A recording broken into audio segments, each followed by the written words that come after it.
What's going on, guys? I'm Tyler, and in continuing my series of Disney movie reviews, I'm here to let you know that Pinocchio is no perfect movie. And as the majority of you know, Pinocchio is a puppet who was made by a woodcarver named Geppetto, who one day wishes on a star that the puppet would become a real boy. And a blue fairy who comes from this star does make Pinocchio come to life, but says that he will never become a human boy until he learns to be brave, honest, and unselfish, which becomes a real challenge for him when the only people he really meets in life are horrible and mischievous people, and he only has his conscience, Jiminy Cricket, to rely on. And after Snow White, which was more of an emotional experience as opposed to a good story with good morals, this is basically the first Disney movie to have all of those emotions, whether they be full of magic and joy or really dark and creepy imagery, and take that and have a story and a message. And the message is a really simple morality play, what it is to be a good human being. But what makes it so effective is that Pinocchio, for lack of a better term, is a real boy and one that you can identify with even at his worst, because he was the first innocent and gullible character Disney ever did who made mistakes, but never really out of malicious intent. He never wanted to hurt anyone. He just sees a really dumb idea, and at first glance, it just seems like a really fun thing to do. And he lets the curiosity and his overly amount of trust get to his head. But in a weird way, that curiosity and trust in the end is what helps him learn from his mistakes and encourages him to take bigger risks in having a future with Geppetto. The animation for Disney also improved significantly. I complained a little bit about Snow White having white outlines, which thankfully they really cut back on, having learned that it makes things look a little too blurry. There are a couple moments where they still use them, but it's just at the very beginning, and then after a while they just completely disappear. It still has the fast and fluid pace that you would expect from any animated movie in general. It has more vibrant and beautiful colors mixed in with dark and muted ones for the creepier elements of the movie, because I was almost afraid to watch Pinocchio because I just remember closing my eyes during a lot of the movie. And yeah, not gonna lie, I still got chills during the movie, and the animation led to you really feeling the stakes and the tension through the expressions of the characters, how dark and moody the settings were. And the scope of the movie even seems to have gotten bigger than Snow White. Not only did they get to show different things like machinery, vehicles, and weather in much more realistic detail for the first time, but there are so many settings that just seem endless and full of space, like especially during the finale where Pinocchio has to go to the ocean, which seems vast, almost empty, but full of all these beautiful sea creatures as he's searching for Geppetto until he comes across this massive looking whale who's basically the villain of the finale. And just the name Monstro really sums up this whale. He is huge in wide shots. When it cuts to a close up of him and it's just his eyelid, it is creepy, it is suspenseful, it is really atmospheric. And in order to keep the atmosphere consistent from bouncing back from lighthearted and innocent to being just downright creepy, they have a variety of villains. This is actually the Disney movie that probably has the most amount of villains that really keep you on their toes because they have so many different personality traits about them that make them stand out from each other. Obviously, Honest John and Gideon are the most fun to watch. They have some good slapstick when they're trying to con Pinocchio.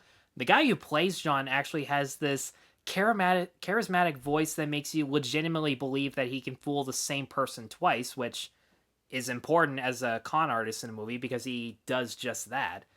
But my favorite villains, for just how menacing they were actually Stromboli and the Coachman.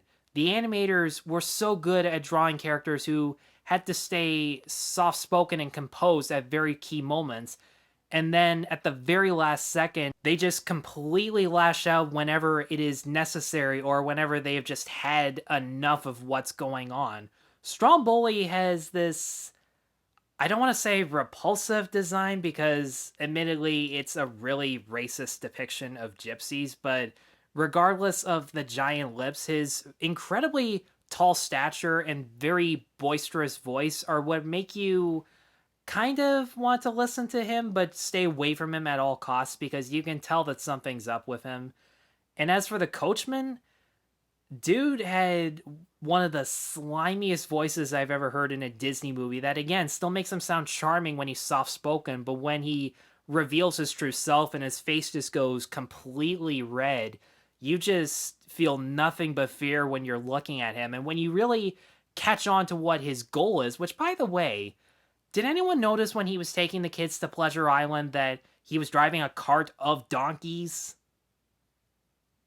If you've seen the movie, that just might throw you for a loop if you've never noticed that before. But wow, that was a really subtle key thing that I don't think people really caught on. And at first I thought this many villains who you never really see again after they succeed in being evil. At first I thought that was a little too unresolved, but after the Pleasure Island sequence happened, which is one of the scariest things Disney has ever done, the transformation of Lampwick, that gave me chills. That still makes me feel uneasy about it to this day, and it's probably been a 20-year gap since I've seen this movie, but I still remember that part of all things. And for legitimately good reasons. They built it up nicely, the music was intense and terrifying, and the kid playing Lampwick brought a lot of fear to that performance. But after that sequence, it did make me realize that Disney movies don't often show people the fact that there's always going to be someone out there who is evil, and there's always going to be people who have the potential to learn a lesson, but they never do. And it made me realize that Disney Channel TV shows do that a lot more consistently, and I'm not saying they do it good, but I'm saying they do it a little bit better just by addressing that fact. But out of all the Disney movies, this was the one to put those messages in there, because at one point Pinocchio had already learned a valuable lesson, but then he forgot about it once the situations that he fell into were different. And for those situations to teach him something, he had to watch other kids suffer consequences that they can't take back. But you still feel sorry for those kids because you know that Pinocchio has a chance to redeem himself and the others don't. That's the terrifying thing about the Pleasure Island sequence in general, and just with the overall messages of the movie. Not everyone is going to learn their lesson. Not everyone is going to change their ways. So do it while you absolutely still can. Now, there's a couple things that hold this movie back, and unfortunately, it's a couple of the side characters and how they're utilized, especially Jiminy Cricket, who is okay. I mean, he does a really good job singing When You Wish Upon a Star. The voice actor, Cliff Edwards, does have a charming voice that he brings to the character, and you legitimately believe that he wants to be a good example to Pinocchio, but the thing that I kept noticing was that I didn't think his presence really made any difference to Pinocchio learning his lessons, because when he comes across Honest John and Gideon for the first time, and Jiminy's just like, those guys are the Temptations I was talking to you about. They're horrible. Let's come up with a way to get out of this as safely as possible. And Pinocchio says yes, but then 2 seconds later, he turns around and he's just like, okay, bye, Jiminy, I'm going with them. And it's just like, okay, so the same thing that would have happened just happened, except longer. And considering the Blue Fairy is there to help him out over the course of this journey, and I did a little bit of research and found out that the Blue Fairy was basically the conscience in the book, and Jiminy was a minor character. Wouldn't it have just been easier to have the Blue Fairy be the conscience the entire time? Or better yet, just have Pinocchio learn some things on his own? Because there are a lot of messages and important lessons in the movie that he learns on his own anyways. And this was the big one for me. For all the amount of time they spend on Pinocchio and Jiminy, they don't really spend that much time with Pinocchio and Geppetto, which is kind of important. Geppetto's the one who wanted to be a father, and once he got that, they have like one scene where they celebrate the fact that he's a real boy, and it was a fun sequence. It had good music, it had good dance choreography with the animation. But then after that, it's the rest of the movie just trying to reunite the two of them together. And, you know, as I'm explaining that, it probably makes sense. They wanted us to anticipate the reunion, but you still didn't really give us that clear of a connection as to why the two of them love each other so much. This was a potentially good movie for kids to watch and understand why parents want to have kids. It would certainly make you feel better as a kid watching a movie about why a parent wants to be a kid, but it just felt like a missed opportunity.